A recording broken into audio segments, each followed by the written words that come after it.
A question off topic. The Maduro and President Trump wanting to get him out of office. Your thoughts on these latest strikes and the oil tanker?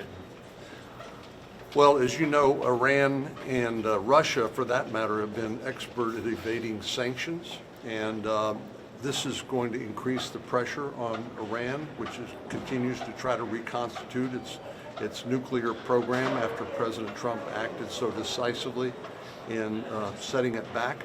But Maduro is hosting Iranian influence and terrorist organizations from Hezbollah in Iran, and they're working with the narco traffickers in exporting poison that's killing hundreds of thousands of Americans.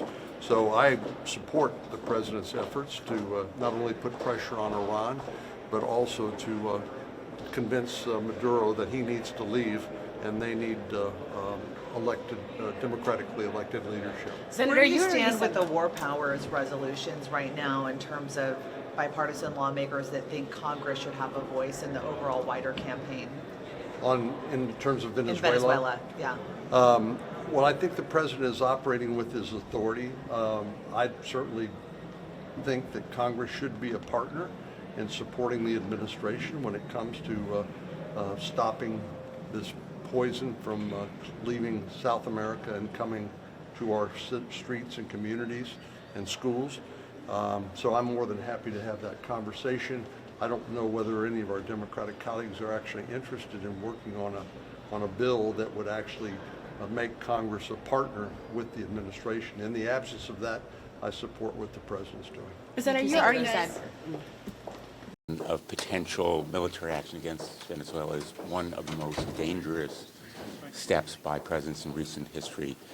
It threatens to embroil our troops on the ground in active conflict, and it will be a quicksand for our military if this escalation continues. This kind of seizure of a vessel, if it's meant to take over the oil reserves of Venezuela, as appears to be the case, and be a prelude to military action, is deeply dangerous. And the president owes an explanation to the American people beyond just, I guess it's the oil. I guess that's the question, right, is as you see these continued escalations, has anyone from the administration communicated with y'all about what the actual end goal is? Or is it just, as people surmise, regime change? It appears to be regime change, but the president has stated neither to us nor the American people what exactly the end game, the strategy, the goal is here. And we're talking about a country that has significant military forces. It's not going to be a walk in the park if the President of the United States decides unilaterally, without consulting Congress or the American people, that he's simply going to invade another country. The President is being very badly advised by probably the Secretary of Defense, who seems to think that every confrontation is a war, whether it's narco-terrorists or anyone in the world on the domestic front that seems to rub him the wrong way. I think this kind of warrior mentality, resorting to physical force all the time, everywhere, is going to have tragic results in Venezuela if this seizure of the tanker is a prelude to military invasion, as appears to be the mounting case. Do you think the Secretary of Defense needs to go? I'm sorry? Do you think the Secretary of Defense needs to go? Secretary Hegseth needs to go. He should resign or be fired.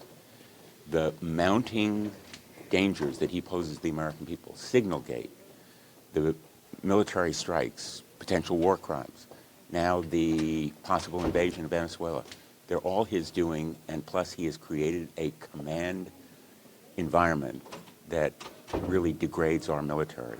I think he needs to go. He should resign or be fired, and it should be immediate. Do you think he will be? I doubt that he will be immediately, but I would predict that Donald Trump will tire of losing. He's not winning with Pete Hegseth.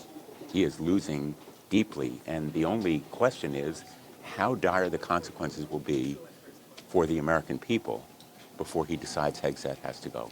My understanding is that it was a ship that was previously sanctioned for supporting the IRGC, and that it was done in conjunction with the FBI and DOJ. I think we should enforce laws, and if we have ships that are sanctioned, they should be seized. I think it's an escalation. You could look at just that and say, well, what about the rationale for that? But it's all part of a pattern. You know, the boat strikes, the threats, land invasion could be next, seizing the oil tanker. So it is an escalation, and it continues to demonstrate Congress needs to take this up. We haven't had a single public hearing either in foreign relations or armed services, and we shouldn't be at war without a vote of Congress. Do you agree with the increasing aggression against Venezuela? Well, what we're doing is we're stopping drugs. It's not against Venezuela. Maduro is not the duly elected leader of Venezuela. He stole an election. Amanda Gonzalez was the elected leader. What he is the head of drug cartels. He's indicted in the United States. He needs to be in prison in the United States. So what the president's doing, what the president is doing is he is stopping drugs from killing our grandchildren and our children. And I applaud him for that. So Maduro will be arrested. He will be in prison, or he's going to be in Turkey or Russia or China, some other place. What does seizing an oil tanker have to do with stopping drugs? What What so? does seizing an oil tanker Well, have to do with that money is going to the drug cartel, led by Nicolas Maduro. That's what it's doing. Should the U.S. keep that oil? Do we have the legal authority to do that? I'd have to talk to the president. I haven't looked at that. Are you open to U.S. boots on the ground in Venezuela? I'm for Maduro being in prison and no more drugs in this country. Thanks, everybody. Thank you. On the president seizing this oil tanker off the coast of Venezuela, does the U.S. have the authority to do that and to keep that oil? Well, we're looking into it. I mean, I don't know about keeping the oil. I mean, that seems like probably not, something that we, could or should do. But if they're in violation of sanctions, there are actions that we can take. Do you think escalating against Venezuela is a good idea? Of course it's not.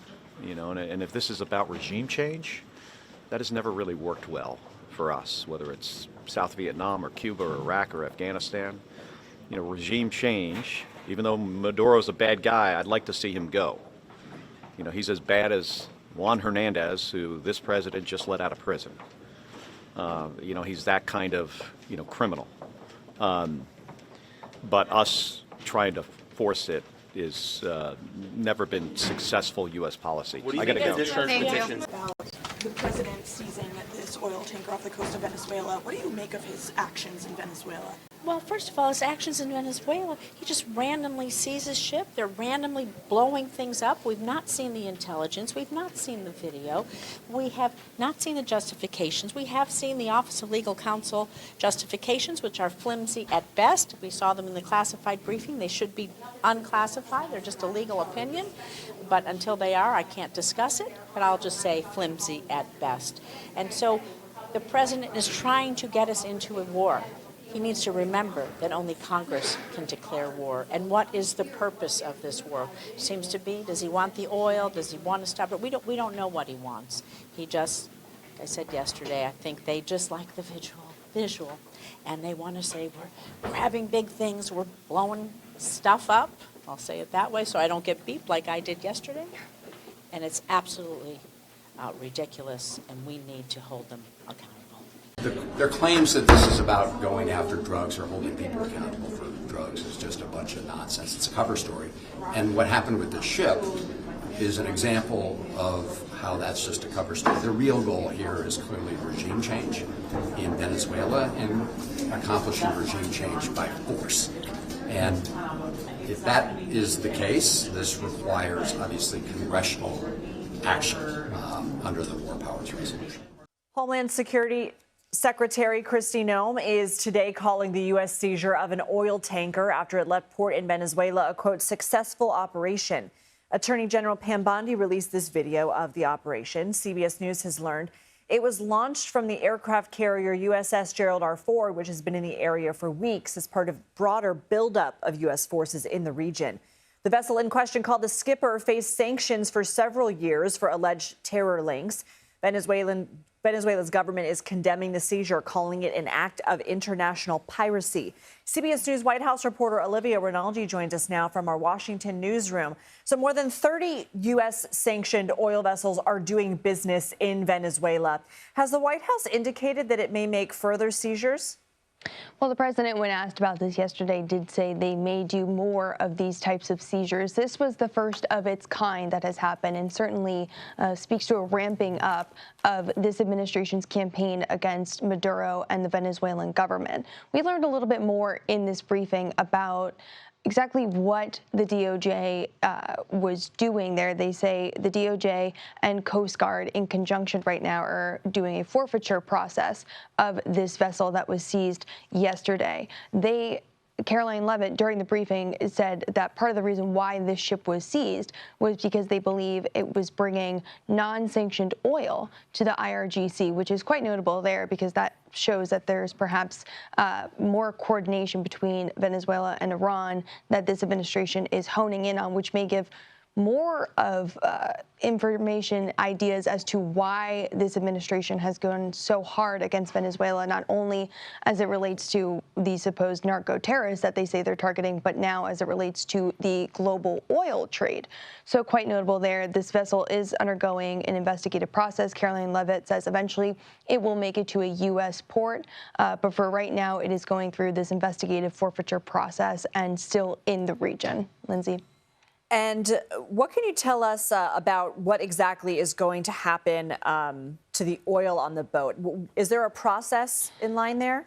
So Caroline did kind of speak to this a little bit. She said that there is a legal process that this is going to have to go through, but at the end of the day, the U.S. is going to seize the oil that is on board of this ship. Olivia Rinaldi, thank you.